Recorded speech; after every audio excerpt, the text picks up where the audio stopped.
Venga, vamos a meternos de lleno en cómo funciona de verdad nuestra memoria. Porque, a ver, casi siempre nos la imaginamos como, no sé, como un gran archivador, ¿verdad? Un sitio único donde lo guardamos todo. Pero es que la realidad es muchísimo más alucinante y compleja. Vamos a descubrir que no se trata de un solo sistema, sino de una arquitectura increíble, con distintos tipos de memoria que curran a la vez. A ver, para empezar, pensemos en dos tipos de recuerdos muy distintos. Por un lado, ¿qué se siente al recordar, no sé, el primer beso? Y por otro, ¿qué se siente al pensar en cómo atarse los cordones? Son cosas totalmente diferentes. Uno es como revivir una escena de una peli, una historia que contamos. El otro es algo que simplemente hacemos, ¿no? Pues esa diferencia, que parece tan obvia, no es ninguna tontería. Es la primera gran pista que nos lleva a entender la verdadera arquitectura de nuestra memoria. Y aquí, justo aquí, está el meollo de la cuestión, la distinción clave. Por un lado, está lo que llamamos la memoria explícita, el saber qué. O sea, son los hechos, los eventos que podemos contar conscientemente. ¿Qué cenaste anoche? ¿Cuál es la capital de Francia? Ese tipo de cosas. Y luego, por otro lado, tenemos la memoria implícita, el saber cómo. Esto es otra historia. Son las habilidades, los hábitos, cosas que hacemos sin pensar, como ir en bici o teclear. No necesitas recordar conscientemente cómo hacerlo, simplemente lo haces.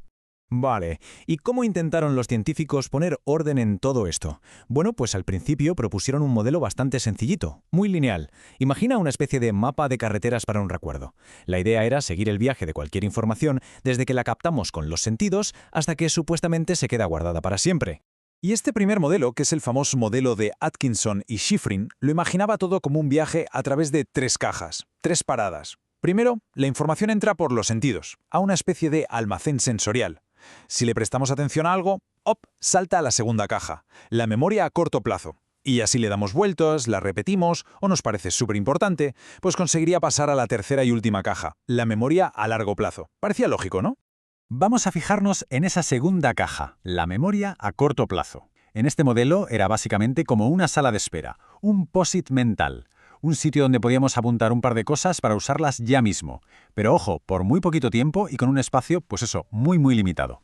¿Y cómo delimitado era ese espacio? Pues aquí entra en juego un número que se hizo súper famoso. En un artículo mítico, el psicólogo George Miller habló del número mágico, 7 más menos 2. Lo que venía a decir es que la mayoría de las personas podemos manejar entre 5 y 9 cosas nuevas a la vez en esa memoria a corto plazo. Ni más ni menos. Y esto lo vemos clarísimo si intentamos memorizar una ristra de números como esta. A ver, ¿quién es capaz de recordarla a la primera? Es casi imposible. ¿Por qué? Porque son demasiados elementos. La secuencia, sencillamente, satura, desborda por completo la capacidad de esa pequeña sala de espera mental. Pero, amigo, aquí viene el truco. ¿Qué pasa si hacemos esto? Si agrupamos los números en bloques con sentido, como cuando damos un número de teléfono. De repente, ya no son 11 dígitos sueltos, ahora son 3 o 4 paquetes de información. Y eso sí que nos cabe. Esta técnica se llama chunking, agrupar, y es una forma genial de hackear el límite de nuestra memoria a corto plazo. Así que, resumiendo este primer modelo, nos dio un mapa, sí, pero un mapa muy básico, que veía la memoria como un simple contenedor. Y pronto se iba a demostrar que la cosa era mucho más activa. Y ahora vamos a ver cómo este modelo tan ordenadito, tan de cajitas, se dio de bruces con la realidad, y lo hizo por culpa, o más bien gracias, a un solo caso clínico, uno de los más estudiados de la historia, un solo paciente que lo cambió absolutamente todo. Pensemos un momento en lo que sería no poder crear ni un solo recuerdo nuevo, que cada momento, cada cara, cada conversación se desvaneciera para siempre. Vivir en un presente constante, sin pasado que recordar. Es una idea tremenda, ¿verdad? Pues es importante tenerla en mente para entender lo que viene ahora. Esa fue la realidad de un hombre llamado Henry Molaison, aunque todo el mundo en ciencia lo conoce como el paciente HM. Para tratar una epilepsia muy grave, le hicieron una operación en el cerebro, y funcionó para la epilepsia, pero tuvo una consecuencia terrible. Perdió por completo la capacidad de crear nuevos recuerdos duraderos. Se quedó, literalmente, atrapado en el año de su operación para el resto de su vida. Pero aquí viene lo alucinante. El descubrimiento que nació de su tragedia. HM era incapaz de decirte qué había desayunado esa mañana, pero los investigadores se dieron cuenta de que sí podía aprender cosas nuevas. Por ejemplo, le ponían una tarea motora, como dibujar una estrella mirando solo su reflejo en un espejo, algo súper difícil. Cada día él decía que no había hecho esa tarea en su vida, no tenía ningún recuerdo de haberla hecho, pero cada día la hacía mejor. Su habilidad mejoraba, aunque su memoria del evento no existía. El caso de HM fue, por tanto, la prueba irrefutable, la demostración viviente de que el saber qué La memoria explícita, la de los hechos y los eventos, era un sistema de memoria completamente separado. Ese era el sistema que se le había dañado en la operación.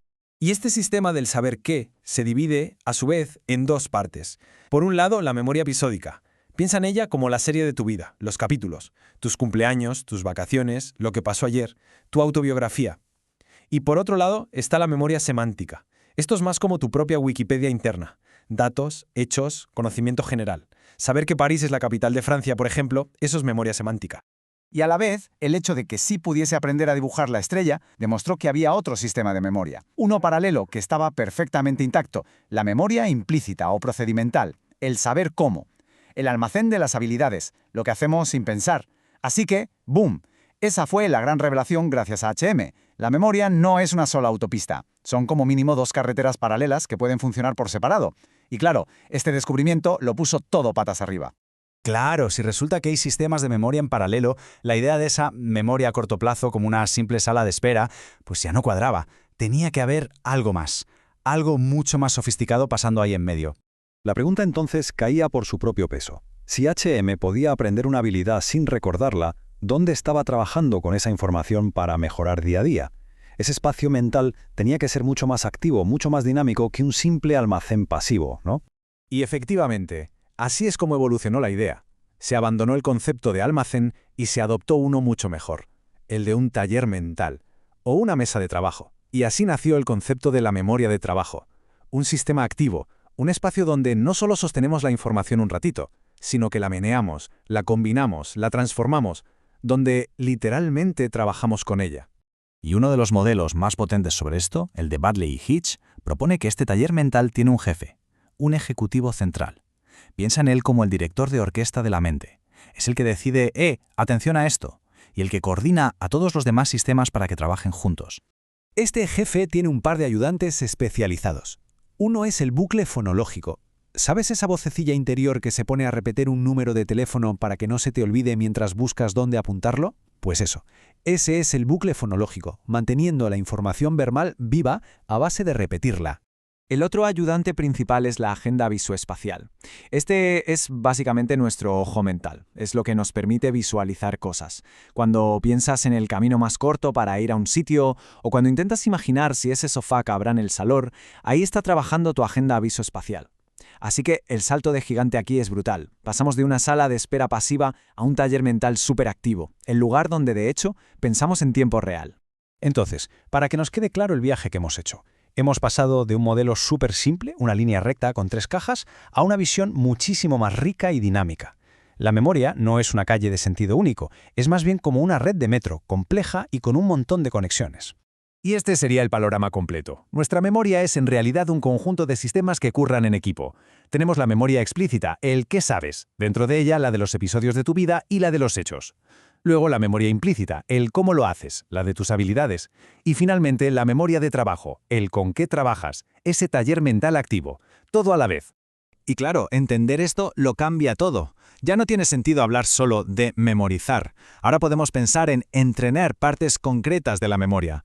Cuando estudias para un examen, entrenas la memoria semántica. Cuando practicas un instrumento, la procedimental. Cuando resuelves un puzzle, estás a tope con la memoria de trabajo. La memoria no es algo que se tiene, es una red de capacidades que se cultivan. Y eso nos lleva a una pregunta muy interesante.